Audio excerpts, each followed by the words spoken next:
So look at these two pictures in front of you. Here you have a poster for a film on Netflix called Red Notice, starring Dwayne Johnson, Ryan Reynolds, and Gal Gadot. And here you have a little picture of Red One, another film starring Dwayne Johnson and Chris Evans. And obviously, no, these films aren't the same movie, but you'd be forgiven for thinking they were because we are in the era of content slop. Now, with those two examples, why they feel even more familiar than just like a typical Dwayne Johnson movie, which pretty much follows the same formula, is that they're taking actors that you know from other slop. So you have Ryan Reynolds, who's famous for mainly playing Deadpool. You have Chris Evans, who's mainly famous for playing Captain America. And you have Gal Gadot, who is mainly famous for playing Wonder Woman. So it's like the slopification of cinema. Just chuck all these people in who star in commercial garbage, and you might have a new hit on your hands. Or, what these films are, you actually just have new director streaming movies that someone will stick on while they have a girl round for the first time, right? Because we all know a lot of these things aren't actually designed for the viewer experience primarily in mind. And actually, as we've heard more recently, people making movies for streaming have actually been told to think about people who will be using their phone while watching this show or movie because of the era of content slop. Now, the name is pretty self-explanatory, but I saw someone write an article about this, which I'm going to read a bit from because I really liked it. And I've actually been calling things like the MCU slop for a long time. And it's a word that is in the lexicon of just general people on the internet talking about video game series, talking about just movies in general, especially on streaming, or even video games that go directly to Game Pass. Because in the age of streaming, we've seen basically the pursuit of commercial revenue really cut into the art. And I made a whole video on this, but Taylor Swift's new basically 31 song album, which would take you 2 hours to listen to, is the perfect embodiment of music slop. Every single form of art is just being oversaturated by garbage as our attention span is rotted by things like Instagram Reels and TikTok, and how much we are just doing so many things at once. And I guess that's a general conversation about how we just consume media in general, and content slop will be different things to different people. Like you, viewer, right now, what are you doing? You're probably not just sitting down and watching me, are you? You're probably not lying in your bed with your headphones in, hanging on to every word out of my mouth. You are probably at the gym. You're probably making dinner right now. Or maybe you're playing video games. And to a lot of people, my content will be content slop. You don't really value that much what I'm trying to say in this video. And maybe something nice to put on in the background for you to listen to and maybe, half pay attention while you do other things. And the reason I know probably at least half of you are doing that, probably a lot more, is because I do the exact same thing with YouTubers and YouTube channels I like as well. It is a rare occurrence I will sit down and actually just only pay attention to a YouTube video. Even people who produce really high quality stuff, let's say like a Mooncat video essay, or like a really high quality piece of YouTube content, I'm sorry, I'm going to be doing something else. I'm going to be making a YouTube thumbnail. I'm going to be playing video games. I'm going to be working out, or I'm just going to be doing pretty much like anything because, yeah, I'm not going to, what I feel like, waste my time only concentrating on a YouTube video. But does that make it slop? And I guess that's what I want to talk about today. Like, is slop how we consume media, or is the media being made for our consumption right now, is it generally slop? And I think it's a little bit of both. For my own personal example, when I was working during COVID lockdown, I would have the first 10 seasons of The Simpsons playing in the background. I've watched Simpsons a million times, right? And Simpsons isn't content slop, especially the first 10 seasons, because it's very carefully crafted. It was doing something very new at the time, and it had a lot of political edge to it as well. Very, very funny. You would never call those episodes slop. But the way I consumed it, it might as well have been slop because I wasn't really concentrating. I just had something familiar on in the background. But what people are increasingly doing now with content slop is you're just bored, so you'll put something on in the background that's new. It's not something you've watched a million times like old Simpsons episodes. It's a new Ryan Reynolds movie. It's a new Dwayne The Rock movie. It's a new Chris Pratt TV show. And it feels familiar enough because it has your favourite Marvel actor in it or something. At the same time, you pretty much know it's not going to be good enough to be worth your full attention, so might as well get some emails done or scroll on TikTok while watching it. And it's actually beneficial to the streaming platforms because you're going to spend more time watching slop rather than them making high quality productions that you only watch every so often. We cast our mind back to the golden age of Netflix originals. Firstly, you had something like House of Cards, which was great TV, won a lot of awards. Anyone go watch the first 2 seasons of that show, and it is probably one of the best political shows ever made. Thankfully, the creator's gone on to bigger and better things, writing the best episodes of Andor, because I love Star Wars. But also you had a lot of other things. I didn't particularly like it, but Orange is the New Black was very popular. Daredevil on Netflix was really popular in terms of even standing out from other superhero properties. Then you had things like Narcos with Pedro Pascal, which has been very successful for them. But as time went on, the quality of Netflix originals went down, and instead Netflix pursued stuff that had a mass audience. And because of the way we consume Netflix, mass audience didn't equal quality. So Netflix would rather have Love is Blind season 200 than try and make something like House of Cards again. Why would they spend all this money trying to hire the best talent, hire the best actors, hire the best writers to make something that could challenge for awards when you can get something that everyone will be talking about, everyone will stick on and barely watch while they go on TikTok just to stay part of the conversation? And with pure commercial revenue in mind, why would streaming services do anything else? It's not like they've ever cared about the art since they broke into the market in the first place. Of course, the purpose of these quality originals is to get you hooked into the ecosystem in the first place. You could probably make the similar argument with Disney+. Throw something like WandaVision and Mandalorian Season 1 to show people you can make actually good television that's worth subscribing to, and then just flood the platform with all the episodes of American Dad, Family Guy, and The Simpsons, and keep churning out Star Wars shows and Marvel shows, regardless if they're well received. I think Marvel fits into content slop a bit better than Star Wars.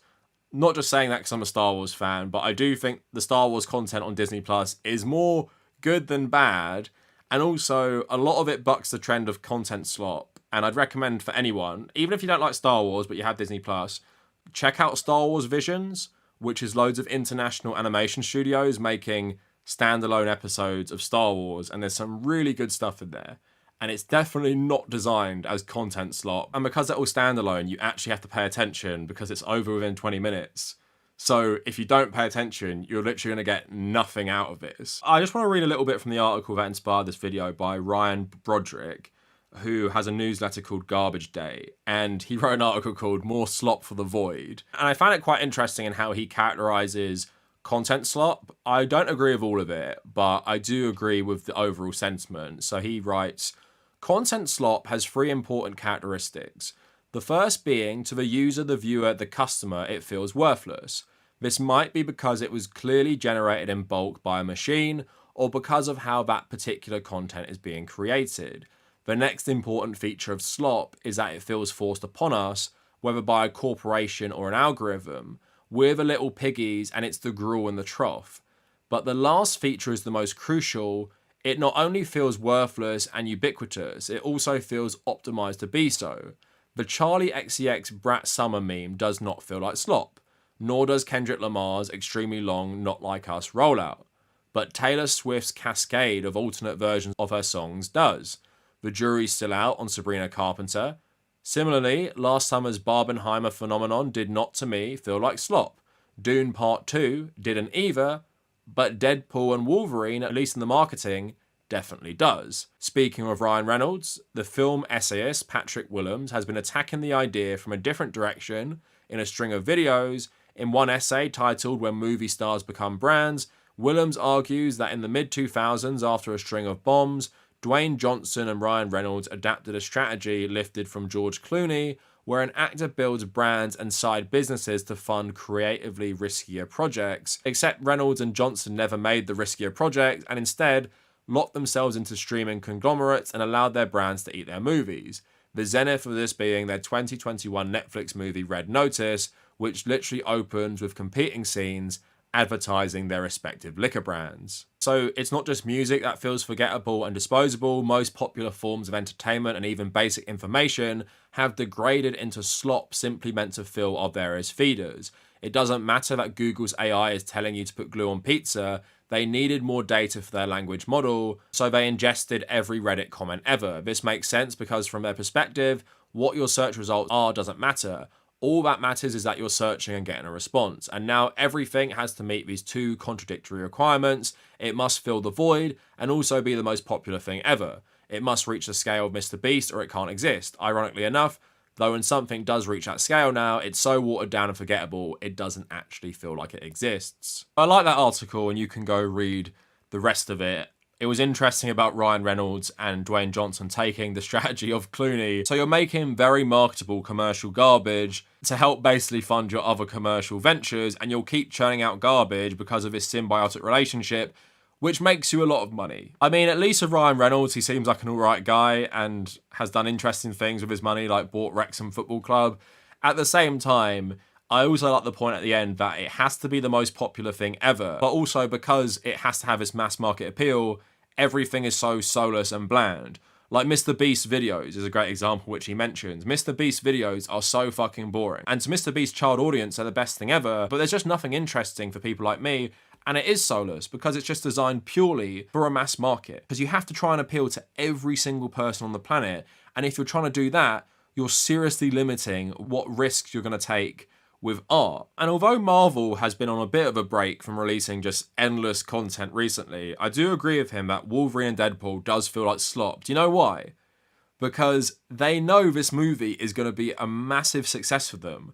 And it's because you have all these elements. You have X-Men and stuff coming into the MCU. You have Hugh Jackman back as Wolverine. You have Ryan Reynolds as Deadpool. You have all these cameos going to be in it. It's a perfect storm of content slop to get people back on the Marvel train, and it's simply designed for profit. There is no other reason for this movie to exist apart from profit and how the Marvel fans have been conditioned to think a movie is good if it includes references to their favourite characters or has team-ups that they've been wanting to see on the big screen for a long time. And recently we've seen like an article about grown men blubbering after seeing Deadpool and Wolverine. I've made other videos about people finding community in like brands and stuff, but this is what Marvel feels like to me. It's all about just this community of people who want to be pandered to. And luckily for giant corporations, pandering does largely work.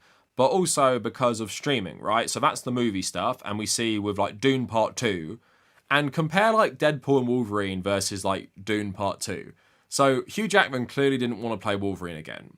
And he had a nice send-off with a film like Logan, which is a decent movie. He comes back randomly 7 years later. He's not doing it because he loves the character. It had a great send-off. It's because he wants money. And that's fair enough to him as a working actor. But compare that all to Dune Part 2. Dune Part 2 and Dune Part 1 are clearly made because one guy wanted to make that movie, right? And it's a big risk for the studios because his last movie wasn't actually commercially successful. Although it has like an amazing reputation, Blade Runner 2049 didn't do great at the box office. And Dune was more obscure than the Blade Runner brand. So that's an even bigger risk, but the studios were convinced somehow, and he makes this movie. Denis Villeneuve makes this movie, and he makes Part 2, and if you watch interviews of the cast, they're like so desperate to be in this movie, and it's clearly creative people at the top of their game who just really love making movies, they love acting, and they want to be in this, and it felt like an event. The only two movies I've seen in the cinema recently are Oppenheimer and Dune Part 2, because they were these event movies with great casts, and they're clearly made because the director wanted to make these movies, right? A movie about the guy who created the atom bomb, that feels like that would never be commercially successful, but because of Chris Nolan and his appeal and the great cast and the movie being good, it did well. So like he was saying, it's not slop. Dune is not slop. But Deadpool and Wolverine is slop because it's only being made for profit. And that's how I also feel about Taylor Swift, and I've mentioned it before, releasing like 30 songs that stretch 2 hours for one album. And even recently, I looked at her page, she's released like singles, remixes of Post Malone's collab, and she's released 2 new things like just this month after releasing a 30-song album this year. And even Taylor Swift fans are saying like this just isn't good because she hasn't focused on quality. She's focused on how much stuff she can get in the streaming charts to make her more money. And I was watching an interview with Kings of Leon recently, and they were talking about their new process to writing music. And they said, if it's not working, we're just going to chuck the song out, right? And they said before we try and make stuff work, even if we weren't really vibing with it, because we didn't want to like waste all the work we put into this song. It feels like that's one end of the spectrum. Taylor Swift feels like the opposite end, where it's just like, yeah, maybe I came up with an idea randomly. Let's just make that into a full song and just release it anyway. Like, who gives a shit? People just consume this slot. Why should I care about the quality? Just release 30 songs that are mediocre, because you know your fans will eat that up anyway. And Chris Murphy, a staff writer at Vanity Fair, posted on Twitter, he said, it's almost like if you produce too much too fast in a brazen attempt to completely saturate and dominate a market, rather than having something important or halfway interesting to say, the art suffers. Although that quote is related to Taylor Swift's music, it pretty much sums up the problem with content slop as a whole. I think it's maybe like worse in Taylor Swift's case because she does have a lot of creative control over her product. So she is choosing like quantity over quality. And you feel like despite there being like financial pressures of like her as like a brand, at the same time you feel like if she said, I just want to release 5 songs, 10 songs for this album, she could do that, right? But it comes to a point in an artist's career that maybe they just want to completely dominate, so oversaturate the market with mediocre slop instead of maybe having a couple really good songs that maybe people will move on from within a year. And I think it's clear why, you know, most people should be against capitalism, because if you love things like art, if you love music, if you like movies, if you like TV shows and video games, you can see how profit motive just completely destroys art, or at the very least neuters art to fit it into a box. Like, you could still argue like, oh, some of those Taylor Swift songs are decent, right? And you could maybe play them for me and I'd be like, yeah, they're fine, right? At the same time, would they be better if she wasn't trying to pander to a mass market for profit? Yeah, of course they would. And sometimes people do put out their unfiltered vision and it finds a market. This isn't the case for most people, but you know, you have things like the original Star Wars, which people thought would be like a massive bomb, and then it found, you know, this massive market. One of my favorite TV shows, Mr. Robot, you can tell that's just the unfiltered vision of a couple people, did really well to find an audience. And although I meme on it a lot, you even have video games like Baldur's Gate, for example, which, you know, feels like it's not pulling any punches to make it more commercially viable, and that went on to great success. So it can happen. But more and more, it's more about, you know, we have your Call of Duties, we have your Fortnites, we have the Fortniteification of video games, where it's all about crossovers, multiverses, collabs, to just boost profit. And it's a disturbing trend in the games industry where things seem like less and less original. They all seem to be conforming around one thing. And as an apologist for Ubisoft games, I like Ubisoft games. It's clear that that has also had an influence on the market, where most people think you have to copy Ubisoft's successful formula to actually make a successful open world game. And if you don't really fit into this formula, or maybe you don't have the marketing budget, you won't sell as much. So Dragon's Dogma is one for me, buck to the trend, very, very different open world game. And, you know, I think it only sold like 2 million copies compared to like how much something like Assassin's Creed Valhalla sold. And I love both those games. At the same time, it's pretty clear there is a commercial box and the game industry is risk averse in this regard. But just coming back to content slop as maybe something you passively enjoy, right? So we're talking about video games, we're talking about movies. If you're going to the cinema, if you're playing a video game, you are pretty much mainly focused on one thing. And especially with video games, like I said, I watch stuff on the side while I play FIFA sometimes. But if I'm playing like an action game that requires a bit of skill, I'm fully locked in.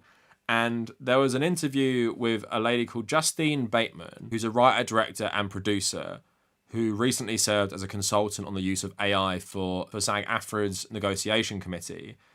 And she had a really interesting comment here. So the interviewer asked them, do you remember the exact moment where you had the epiphany? Because it's kind of a thing where you hear AI and the initial reaction is always, that sounds cool, and then it shifts into, that sounds scary. She says, a friend of mine is a video artist and he did all those violent cutscenes in my film Violet that I have in the beginning credits and are interspersed through it. He was posting all this AI generated animation in January or February. I asked him how much of it he was actually drawing. His answer was none of it.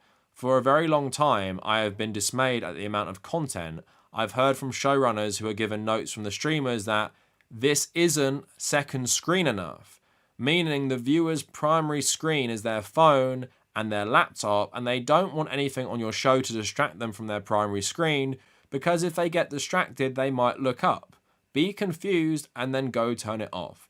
I heard somebody use this term before. They wanted a visual muzak. When showrunners are getting notes like that, are they able to do their best work? No. And when these companies control the entire pipeline from beginning to end, then you wind up doing what they ask. So I thought, when is the tech not going to be center stage? When I saw my friend's animation, I got how content is going to end. AI is going to automate content. It can customize a project according to years of your viewing history. Obviously, I didn't really talk about AI in this video, but of course, that seems like the end result, right? When so much of our content is so terrible in the pursuit of appealing to as many people as possible, why couldn't an AI just make it? And why couldn't an AI just even make a unique bit of content for you based on your viewing habits of terrible Netflix shows? Of course it one day could, and we're seeing across various different industries, music, video games, stuff being used in movies and TV shows, they're increasingly turning to AI to save even more money, right? And when your standards are so low for content, then of course it's going to be more acceptable. And they've already lowered our standards so much. I'm hoping the success of Dune 2, Barbie, and Oppenheimer are kind of showing there's a bit of a pushback for that. Like, we just want to watch like really good films, these big event films, and we don't want to go to the cinema to watch every piece of garbage slop. And I'm hoping there'll be a bigger revolt against like streaming services as well, because Netflix has shown that to get more people interested, you move away from the quality original content to making garbage original content like Love is Blind or something, right? And like Justine was saying there, they know you view it as slop. They know you're not concentrating, and they know you just want something on in the background to like keep you company or distract you or just have this background noise. So why even focus on making it high quality if you know people aren't going to pay attention? And again, that says so much about us as well, because how many people have you had a conversation with about like maybe a popular TV show and they don't know what the fuck's going on, even though it's pretty obvious, and it's just clear to you they haven't actually watched it properly. They've watched it while being on their phone, therefore they don't actually understand it. In my circle, I don't know how common that is, but I know people who like skip video game story cutscenes, which is absolute psycho behavior. At the same time, if that keeps catching on, maybe with younger generations as well, then literally there is no need. People will watch it anyway, no matter what. Just keep pumping out that garbage. Make your Deadpool and Wolverine films. Make your Red One. Make your Red Notice. Like, who gives a shit? They'll watch it, forget it after 2 seconds. And that's easy to do with TV and movies, but it's increasingly becoming a thing in gaming. And I've hated on Game Pass for a long time, and we recorded our recent episode of the gaming podcast, me, David Doe, and Mike from the Humanist Report do.